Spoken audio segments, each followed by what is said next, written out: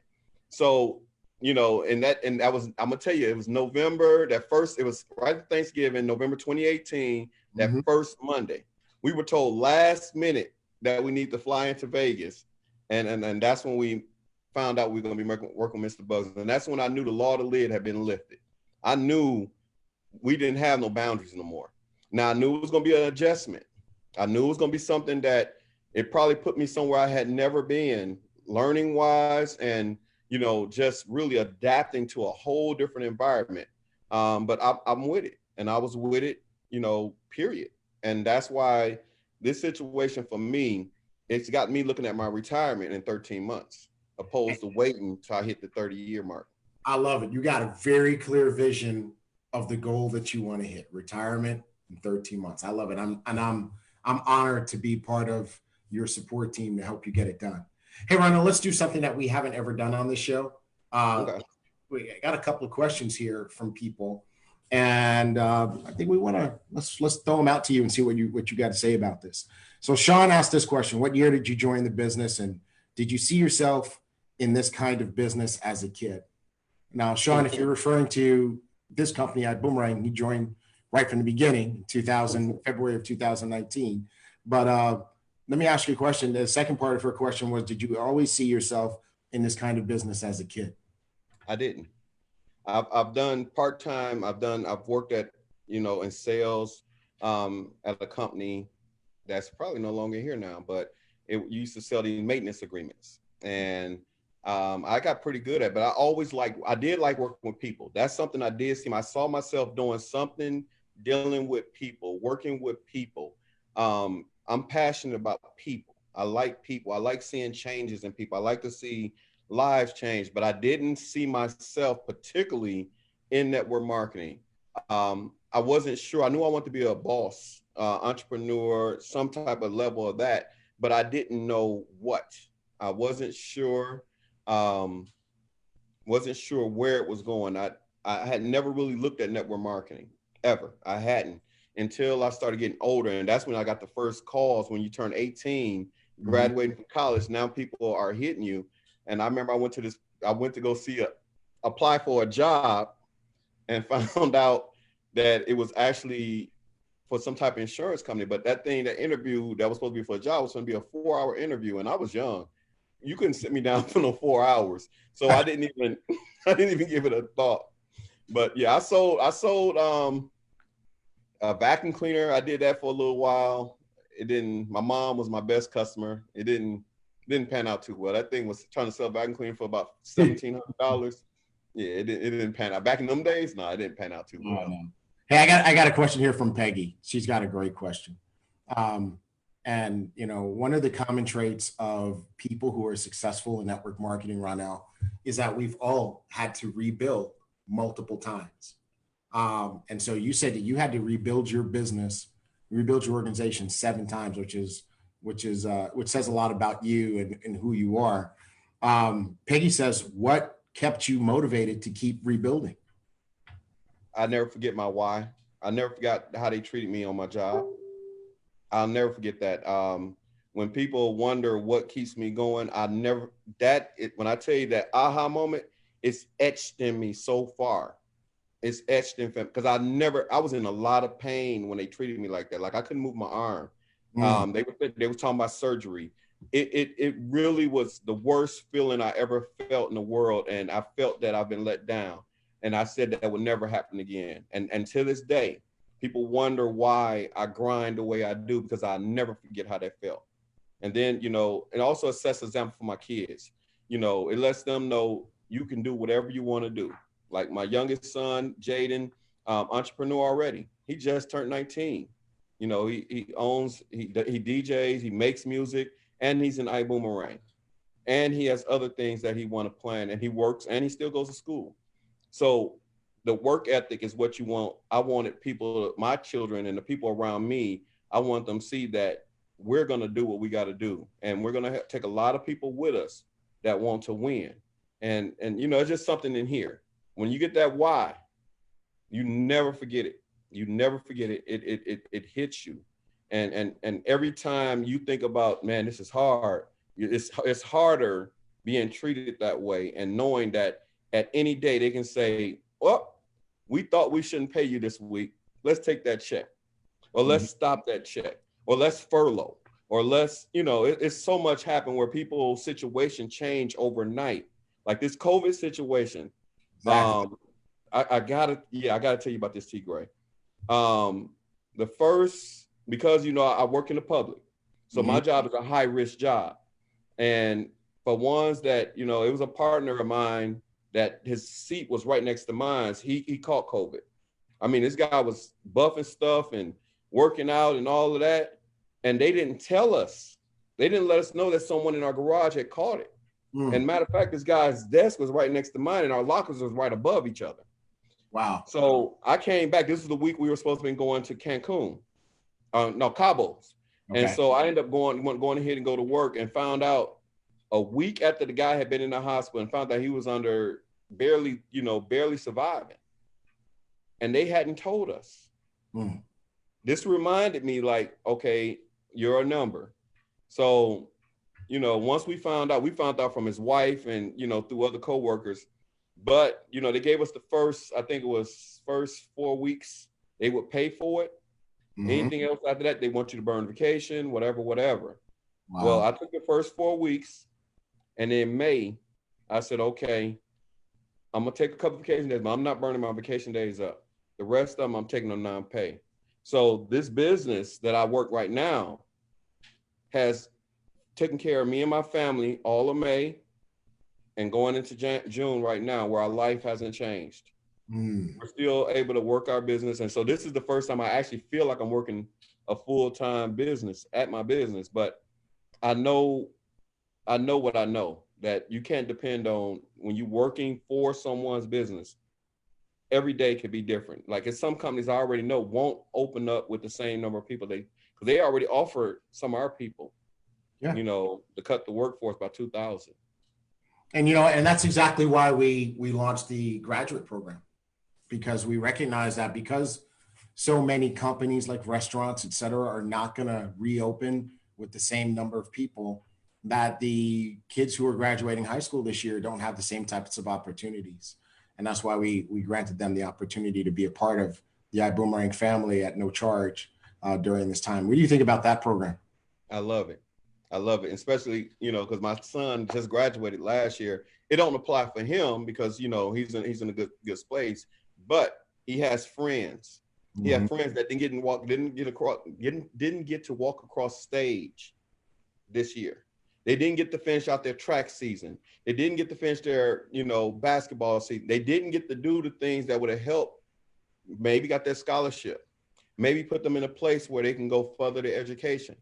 But we've set out a program now where we can help them get a little bit of money just to help out. Even if it's just whatever it is, if we can help out one of these children that's out here a little bit, because every parent may not be in the best situation, and school and those scholarships and everything may have been what they needed, but they didn't get to finish the schools. They didn't get to do totally different world. And it was so surprising. I know it hit all of us. Right. It hit all of us because, even though mine's graduated last year, he has friends that's graduating this year. Right. That's friends. Yeah. Absolutely. I applaud iBoomerang and Mr. Bugs and Mrs. Bugs and the iBoomerang family for doing that. Absolutely. All right, so we've reached our time limit here, and the time has flown by. This has been thoroughly engaging, and I love your story. And even though we've been friends, I love this opportunity to get to know what you stand for at a deeper level, and it makes us even more friends, bro. It makes us family, which we already were, of course. But as a closing, there are people watching, Roniel, right now, or maybe they're watching the recording down the road somewhere, and they're right on the edge. And maybe they're afraid because maybe they failed in the past at this, or they know somebody or heard of somebody who failed. What advice do you have for people who just might be on the edge, of not sure if they should do this or not? The pain of regret is worse than the pain of discipline to take that shot. And that's something Peter Hirsch says, but it's something I've always believed in, because putting your family in a situation where they can't for themselves because your job said no, it hurts far more than taking a sacrifice and taking that step right now. Honestly, if this situation hasn't done anything for you, this COVID situation, it should have woke you up that any moment life can be changed. Mm-hmm. And the way our lives were changed, because we have an online business that we work, we were able to push through. Yes. Matter of fact, in some cases, it got better for a lot of people, a lot in this particular brand that we're in. But it's online. It's doing something for yourself. Don't wait for nobody to give you anything. Do not wait for a stimulus. Do not wait for any of that. Do for you. Control your own environment. Don't let no one control it for you. That's basically what I would say to something like that, Mr. T. Wow. Absolutely powerful. And the chats absolutely agree. You got lots of folks thanking you for being on here today and for sharing from the heart. So much wisdom, so much transparency that is inspirational to people, especially for people who are, of course, getting on this journey and working it from a part-time basis, and just being able to see the type of success that you've been able to have. You're really an inspiration to so many. So we thank you so much, Roniel, for being on here today.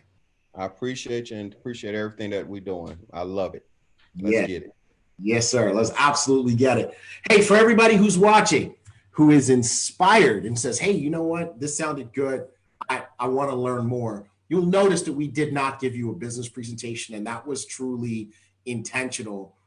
Today is really about the story. That's what this show is all about. However, if you do want to find out what exactly it is that Roniel Sylvester is doing today, right now, to maintain his freedom take it to another level, and achieve his 13-month goal, take a screenshot of what's on your screen right now, because tonight you can get the details about the iBoomerang opportunity. We've got an English presentation at 8 p.m. U.S. Central Time. We have a Spanish presentation at 9 p.m. U.S. Central Time. You can come, there's a Zoom line that you can get on, or you can do it the easy way, which is get on Facebook Live, facebook.com/iBoomerang at either of those times, and you'll see that we'll be going live. And somebody said, I want to know if it's in another language. No problem. Go to that Facebook page, click on videos, and scroll through, and you'll find it. We have presentations in French, Polish, and Italian, if you need to hear it in another language. But you definitely want to join us to get the details. Now, I do want to give you guys a big announcement about Conversations with Success. I know you guys, with entrepreneurs. I know you guys have really enjoyed this show, but I want to let you know that it is time to bring this show to an end. So we're going to be phasing out the show and coming out with something new for you. But this is not the last episode. Next week, Thursday, 6 p.m., will be the last and final Conversations with Entrepreneurs episode. And our guest will be none other than new Black Diamond, Johnny Wimbrey. So you want to make sure you get that on your calendar, because we're going to go out with a bang for Conversations with Entrepreneurs. But that said, we absolutely love you guys. Again, we're going to go ahead and put the schedule for tonight up so that you can check that out and join us tonight on Conversations, and join us tonight on one of our business presentations and get the details about what we're doing. That said, it's T. Gray. Absolute pleasure being on here with you today. Roniel Sylvester, what a champion. I love today's episode myself. Hope you loved it today too. And we'll see you next week for our last and final Conversations with Entrepreneurs.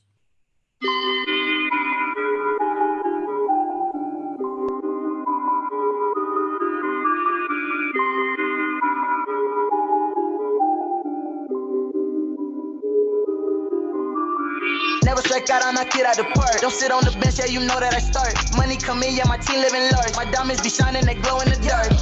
World Series, World Series, World Series, World Series. Run after run after run. Yeah, the MVP, you know I ain't won. Black diamonds, yeah, they shine like the sun. Grand slam on the edge because I was tired of balling on the budget, so I had to turn nothing to some. Seen the millions in my dreams and they coming. Only on runs, I don't do money. Take me out to the ball game. Write my name in the Hall of Fame. You know I work like every day, making money in every way. Money, I don't believe in the off season. Think you beating me? Well, keep dreaming. Sapphires, yeah, they keep gleaming. It takes two, so I keep beating. Never strike out, I knock it out the park. Don't sit on the bench, yeah, you know that I start. Money come in, yeah, my team living large. My diamonds be shining, they glow in the dark. World Series, World Series, World Series, World Series. Right now, yeah, take me to the ball game. World Series in the Hall of Fame. Got a bat in my right hand, swinging on my dreams to infinity. Hating on me cause I elevate. Came from the bottom, no resume. Today going better than yesterday. I got the juice, no lemonade. Made $1 million in 7 days. Bought a crib, yeah, upgraded. I'm going big cause I'm underrated. Knew I would win, had to be patient. Overdrive, yeah, I'm speed racing. Laid back like it's vacation. I'm doing good, but they stay hating. Never strike out, I knock it out the park. Don't sit on the bench, yeah, you know that I start. Money come in, yeah, my team living large. My diamonds be shining, they glow in the dark. World Series, World Series, World Series, World